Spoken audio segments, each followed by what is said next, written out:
Sindicalismo, arte, cultura, actualidad, tecnología, pedagogía, educación. Las expresiones de vida con que se construye Colombia tienen un punto semanal de encuentro. Muy buenos días, amables televidentes. Sean ustedes bienvenidos a Encuentro, un programa de la Federación Colombiana de los Trabajadores de la Educación. Hoy es 17 de enero y a continuación les vamos a presentar las noticias más importantes que en el escenario educativo, político y sindical se han desarrollado en el transcurso de la semana. Aquí un avance. Ejecutivo de FECODE planea para ejecutar y lograr resultados en pro de la educación y el magisterio. Consejo de Bogotá exige pago de primas extralegales a los maestros del distrito. Luego de 26 meses no se presentan resultados del concurso de ingreso al magisterio efectuado por la Comisión Nacional del Servicio Civil. Mi nombre es Omaira Morales y aquí inicia Encuentro. Encuentro. Y la Federación Colombiana de los Trabajadores de la Educación inició el 2015 realizando un seminario interno para concebir, construir la estrategia a desarrollar en este año que inicia. Temas básicos a tratar, por supuesto, el mejoramiento de la salud, la jornada única, el tema de los ascensos para los maestros del 1278 y, cómo no, el estatuto único de la profesión docente. Cúcuta fue la ciudad que inspiró el plan de trabajo de FECODE para 2015 y el pliego de peticiones. Este pliego de peticiones contemplan los ejes fundamentales de la lucha del magisterio, la parte salarial, de nivelación salarial, lo que concierne a la calidad de la educación, el incremento del porcentaje del PIB en el 7.5, pero igualmente un punto fundamental, la salud. Creemos que ya es hora de que lo que determinó el presidente Santos de ser garante de que el pliego de condiciones del magisterio en materia de salud se cumpla cabalmente. También se reivindicará la jornada única con todo lo que ella exige y el magisterio será protagonista con su participación en estas luchas. Hay una serie de acuerdos firmados en mayo del 2013, septiembre del 2013, mayo del 2014. Eso van a ir en un memorando de cumplimiento que esperamos que monitorearlo y hacer que se haga realidad para el magisterio colombiano. Llamamos al magisterio colombiano a que esté presto. Vamos a hacer una serie de actividades entre el 2 y el 11 de febrero, asambleas de delegados para socializar los aspectos, para recoger la opinión del magisterio y de entrada le reiteramos al gobierno nacional nuestra disposición al diálogo, a la negociación, pero lógicamente si no hay esto vamos a prepararnos para la lucha, para la movilización, para radicar el pliego nacional de peticiones con una grandiosa movilización el día 26 de febrero. 2 años lleva el proceso para que nuevos maestros accedan al sistema en nuestro país. Se seleccionó un operador, sin embargo se presentaron inconsistencias e incoherencias en el proceso, así pues que este tuvo que repetirse. La Federación Colombiana de los Trabajadores de la Educación es clara, rechaza la provisionalidad y por supuesto la dilación en este proceso. Lo que mal empieza, mal continúa, porque la pesadilla del concurso para ingreso a la carrera docente que realizó pruebas escritas el 28 de julio de 2013 no ha terminado. La primera escena dramática la asumieron funcionarios del ICFES a quienes se les acusó de filtración de los cuestionarios. Le siguió otra serie de imágenes de terror protagonizadas por la Universidad de La Sabana, que fue seleccionada para la valoración de antecedentes de los inscritos. En el año 2013 teníamos en Colombia 45.000 docentes en provisionalidad, un número bastante alto comparado con el número de docentes en el país. Estaríamos hablando de un 25% de docentes está en provisionalidad. En el concurso manifiestan los concursantes y FECODE tiene el conocimiento respectivo de una serie de inconsistencias. Primero, desconocimiento de título de licenciados. En la manera que hacen la convocatoria, muchos títulos quedan excluidos. Ejemplo, el concurso convoca para profesores de inglés y en las licenciaturas generalmente el título es licenciado en idiomas, licenciado en lenguas extranjeras, licenciado en humanidades. Un segundo hecho, se desconoce la experiencia de los docentes normalistas que aspiran a un cargo de directivo docente. El concurso se hizo para proveer 24.250 plazas, 18.105 en el sector mayoritario, 3.824 de diferentes etnias, 2.020 directivos docentes para la franja mayoritaria y 324 directivos de población afrocolombiana, raizal y palenquera. Pero hoy, unos 26 meses después, los educadores nuevos, provisionales y del sector privado que se presentaron continúan inestables al vaivén de traslados y al mando de cacicazgos políticos. Como ya se ha manifestado, son 26 meses desde que se convocó a este concurso y a la fecha no han definido elegibles. Y sabemos que en varias regiones del país la mayoría de docentes son docentes provisionales y que a ellos los contratan a partir del día de la iniciación de clases, que inclusive muchos se les contrata después de que los niños llegan a las escuelas. Entonces, señora ministra, señores funcionarios de la Comisión Nacional del Servicio Civil, señores contratistas de la Universidad de La Sabana, ¿no creen ustedes que con eso están afectando la educación pública? Están afectando el derecho fundamental de los niños a la educación, el derecho fundamental de los docentes al trabajo. El profesor Carlos Enrique Rivas Segura, secretario de Asuntos Pedagógicos y Científicos de la Federación Colombiana de los Trabajadores de la Educación, a esta hora le habla a los y a las maestras.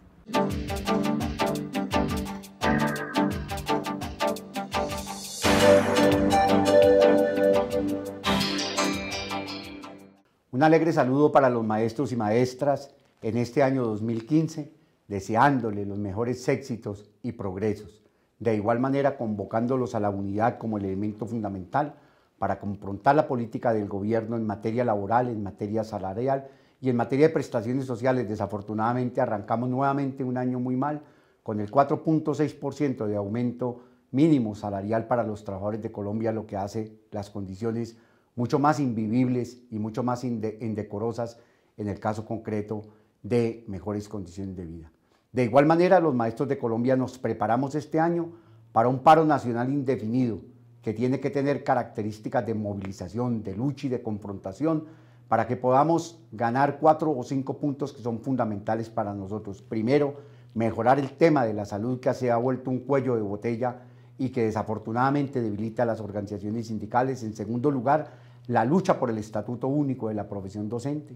En tercer punto, la necesidad de que con el gobierno discutamos el estatuto único de la profesión docente. El cuarto, nivelación salarial que debe ir entre el 16 y el 24%. Y como quinto punto fundamental y grueso, tiene que ver el de que el gobierno retome la discusión con la Federación Colombiana de Educadores frente a los criterios de ascenso y de reubicación salarial de los maestros del 1278.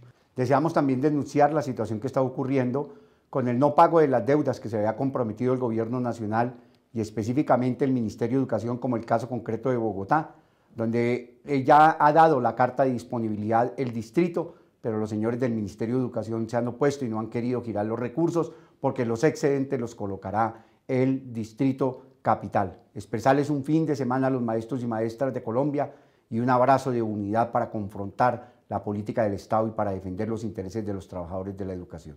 El pasado 13 de enero, en el Cabildo Distrital, el concejal Boris Montes de Oca le exigió a la administración distrital el pago de 3 primas extralegales que le corresponden a los maestros del distrito capital, que están adscritas en la Ley 715 y en el Plan de Desarrollo. Sin embargo, la Secretaría de Educación se ha limitado a no gestionar el proceso y a negar, por supuesto, las peticiones.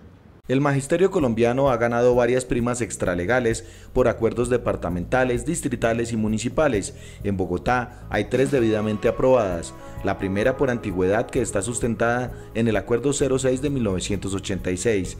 La semestral, que equivale a 37 días y se paga a mitad de año. Se instauró por el Acuerdo 025 de 1990. Y la de bonificación por servicios prestados, que se paga anualmente y equivale a 50% si se ganan hasta 2 salarios mínimos y 35% más de 2 salarios mínimos. Estas nunca se han pagado a los educadores capitalinos, por eso se reclamaron en el recinto del Consejo de la Ciudad.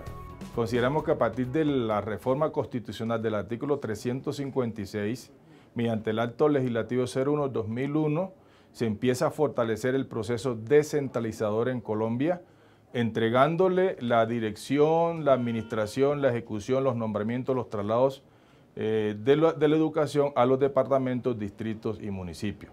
Todo esto se concreta con la Ley 715 del 2001, que por mandato de esta ley le entrega a partir del año 2002 las competencias a los distritos. La Secretaría de Educación de Bogotá expresó en el debate dos argumentos de manera muy rápida y no explicó por qué no ha enviado al Ministerio de Educación la identificación de estas deudas y su liquidación para que la cartera educativa realice el pago tal como ya se ha hecho en diferentes departamentos del país. En 9 regiones ya se reconocieron y se pagaron primas extralegales. Solamente un caso fue definido en el Consejo de Estado. El resto de primas extralegales, como en La Guajira, en el Chocó, en el Magdalena, fue producto de acuerdos entre el Ministerio de Educación y las entidades territoriales como consecuencia de la directiva ministerial y el artículo 148 del Plan Nacional de Desarrollo, que plantea el reconocimiento y pago de deudas con el magisterio colombiano. Son 27.000 derechos de petición negados a los educadores sin que la administración tramite los recursos, los reciba y pague. Por el restablecimiento de los derechos humanos de los docentes, la niñez, la juventud y la comunidad educativa, hagamos de la escuela un territorio de paz. FECODE invita a caminar juntos por el derecho a la vida, la paz y la educación. ¿Qué se esconde tras la creación de la Superintendencia de Educación Superior? ¿Se fortalece la privatización o simple y llanamente es un nuevo cargo burocrático? En Encuentro, análisis con el Centro de Estudios e Investigaciones Docentes CEID. Con la creación de una Superintendencia de Educación Universitaria, ¿qué se pretende? Bueno, la creación de una entidad, de una institución, Superintendencia de Educación, es crear más burocracia. El Estado tiene los entes de control como la Procuraduría, la Contraloría, el Ministerio de Educación tiene control interno para investigar y hacer los procesos tanto disciplinarios como administrativos en el control que tiene que hacer para el funcionamiento y desarrollo de la educación en Colombia, tanto a nivel privado como en el sector público. Entonces, es crear más burocracia que no se necesita. La supereducación tendrá la facultad de tomar medidas de vigilancia especial con el objeto de que las instituciones de educación superior superen de manera rápida normalidades, se facilite el mejoramiento de la calidad del servicio y el manejo financiero así como administrativo en el marco de la autonomía universitaria. Mientras se crea la superintendencia, el ministerio contará con funciones que le permitirán intervenir en situaciones de crisis. Sin embargo, para estudiantes y analistas como los del Centro de Estudios e Investigaciones Docentes CEID, este escenario afectará gravemente lo que presume defender la autonomía. La creación de esa superintendencia de educación también va a lesionar la autonomía de las instituciones escolares, tanto en el sector universitario como en el sector de educación pública de primaria y secundaria de los colegios. Una autonomía que está contemplada en la Ley General de Educación, la posibilidad de las comunidades, de los docentes, pensar la escuela, pensar la profesión y pensar la educación desde los contextos y las necesidades. La Superintendencia de Educación Superior deberá ser creada en un año a partir de la sanción presidencial. Sin embargo, surgen varias preguntas. ¿Por qué el Ministerio, si es el ente de control y vigilancia de la educación superior, no cumple su misión y ahora delega a una superintendencia? ¿Le hace el quite a su responsabilidad como en el caso de la San Martín, donde evidenció su falta de seguimiento y acción sancionatoria? ¿Es otro ente burocrático que fortalece las políticas empresariales de ver la educación como un servicio y no un derecho? El profesor Libardo Ballesteros, tesorero de la Federación Colombiana de los Trabajadores de la Educación, le habla a esta hora el Magisterio Colombiano.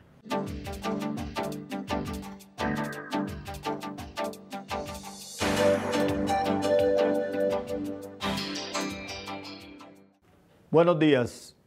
Este es un año de reto para el Magisterio Colombiano.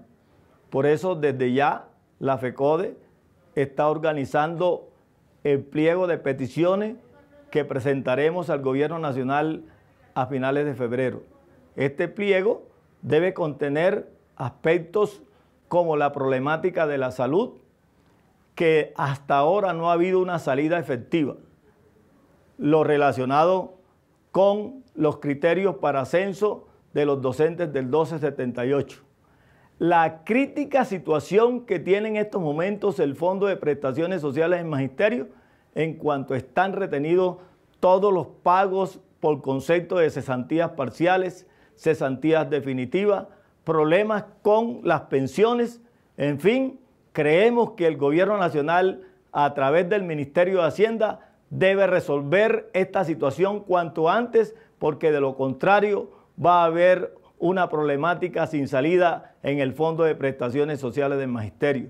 De igual manera, se debe resolver el problema de la política educativa en torno a la situación de la privatización, lo relacionado con la jornada única, en donde el Gobierno Nacional ha venido planteando el problema de la calidad, y en este sentido tenemos que dejar claro dos cosas.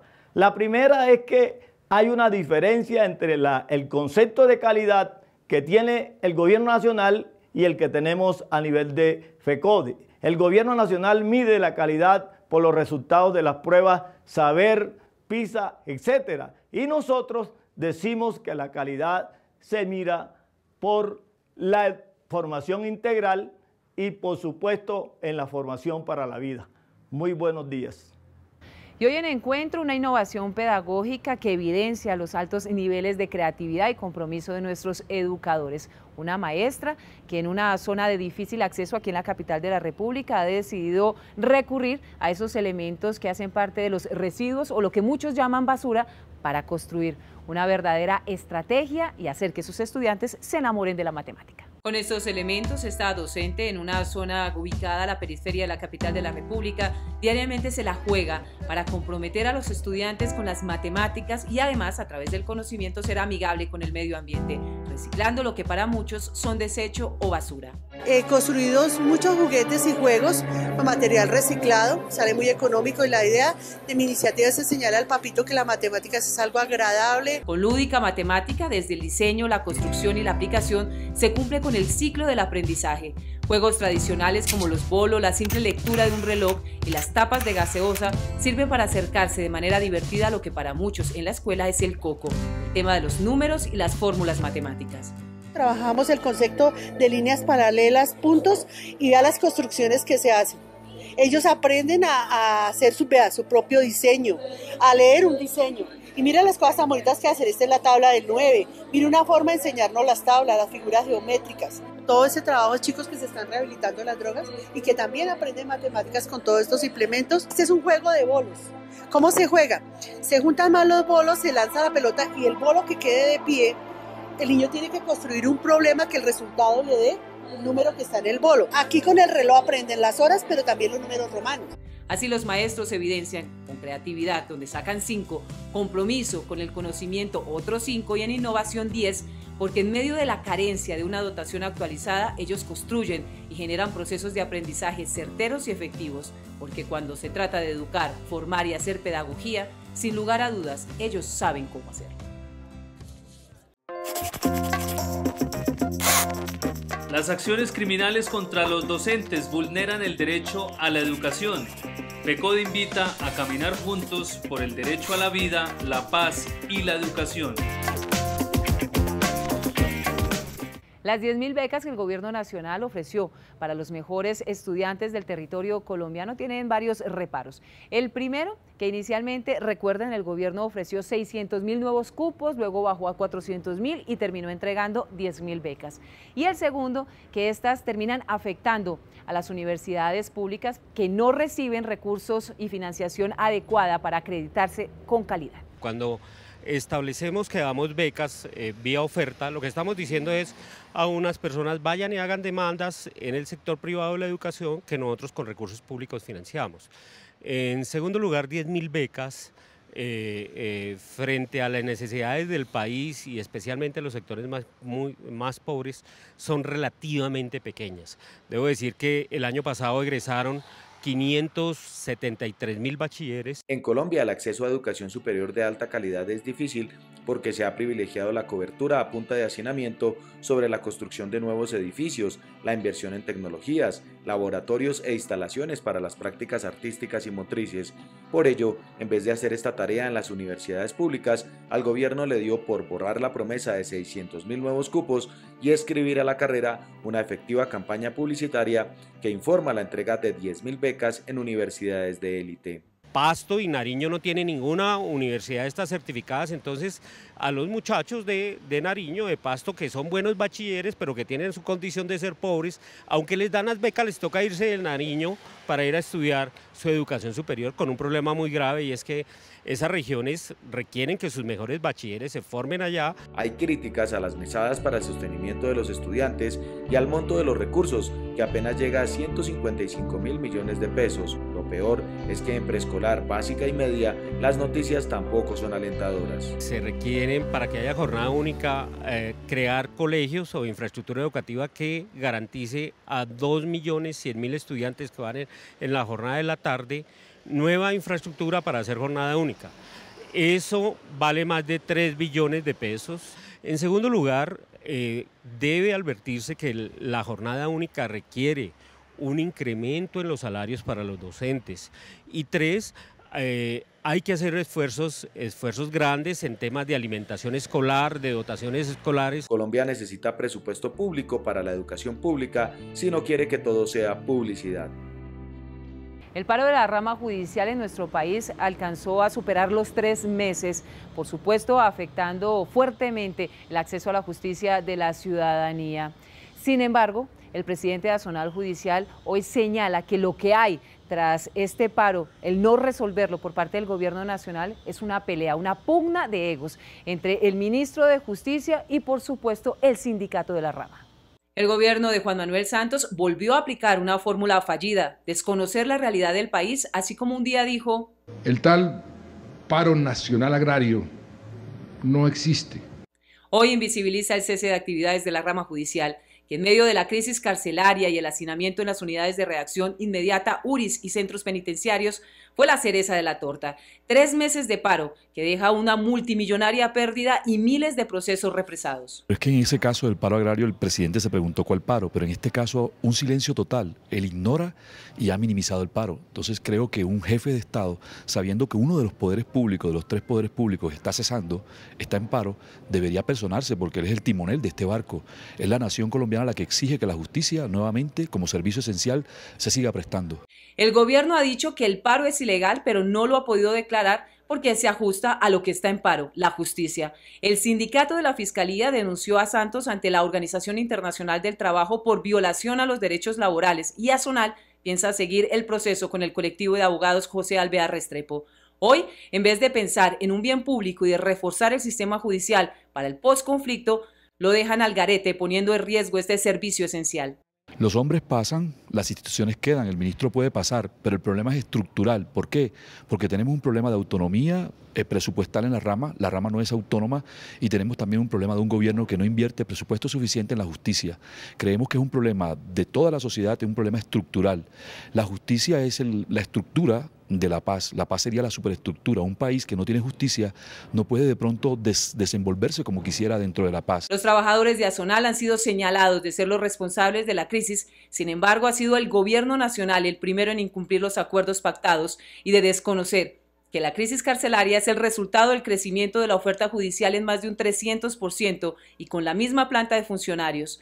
Un mes de paro equivale a 4 meses de trabajo arduo para restablecer las cargas, así que es inminente resolverlo ya.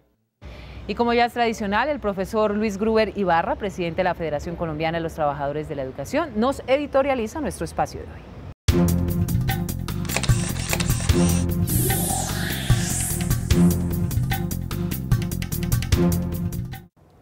Un saludo de bienvenida de Año Nuevo al Magisterio Colombiano,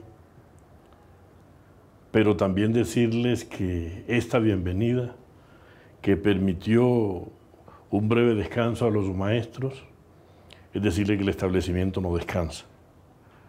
En política salarial, yo pienso que el presidente, el gobierno, dio una seña poco generosa para con los trabajadores. Además de poco generosa, sigue profundizándose la inequidad social. Y la expectativa de los compañeros que le vengan el salario mínimo no pudo ser concertada y termina el gobierno imponiendo el salario mínimo, acercándose más a la pretensión de los empresarios que a la pretensión de los trabajadores. En un ambiente de discusión de política de paz, esta es una seña bastante negativa. Nosotros, el Magisterio Colombiano, acordamos en el mes de mayo nivelación salarial. Y eso que acordamos de nivelación salarial, falta colocarle la cifra. Y la cifra debe estar en correspondencia con romper la inequidad que hay entre los demás funcionarios del Servicio del Estado y el Magisterio Colombiano. Aquí debe cumplirse el mandato constitucional del derecho a la igualdad. Pero por otro lado, no pudimos llegar a acuerdos frente a nuevos criterios para censo y reubicación salarial de los maestros del 1278. Esperamos que el gobierno no produzca una norma unilateral que genere un conflicto laboral y creemos que sería conveniente que en el pliego de peticiones podamos negociar esos nuevos criterios que en la ocasión pasada no llegamos a acuerdo, porque de parte del gobierno no hubo la disposición de ceder a las expectativas que tenía el magisterio colombiano. El otro tema que tenemos es, no es posible hablar de calidad educativa y de jornada única sin que se superen unas inequidades en materia del trato que se le da al magisterio y los requerimientos que tendría la jornada única. FECODE considera que con calidad y jornada única se hace demagogia si no se apropian los recursos necesarios para ello, si no se avanza en salarios para que el maestro se dedique exclusivamente a la pedagogía y no al rebusque como está pasando hoy. Este tema de la jornada única ha sido una propuesta unilateral del gobierno no concertada con FECODE y nosotros creemos que ese tema, que es de importancia para la educación, amerita un proceso de discusión, de concertación, de negociación. Finalizo mi informe anunciándoles que vamos a diseñar el plan de trabajo y en la próxima semana le anunciaremos cuáles serán los ejes del plan de trabajo y del pliego de peticiones que presentaremos al gobierno en el mes de febrero. Feliz fin de semana. No olviden mañana contrastes porque la realidad tiene diferentes miradas. Vamos a analizar con el maestro Javier Darío Restrepo si la libertad de expresión, la libertad de prensa, hoy abanderada por el tema, el ataque terrorista en Francia al semanario satírico Charlie Hebdo, si esta es absoluta o debe restringirse, debe ser limitada. Recuerden mañana contrastes.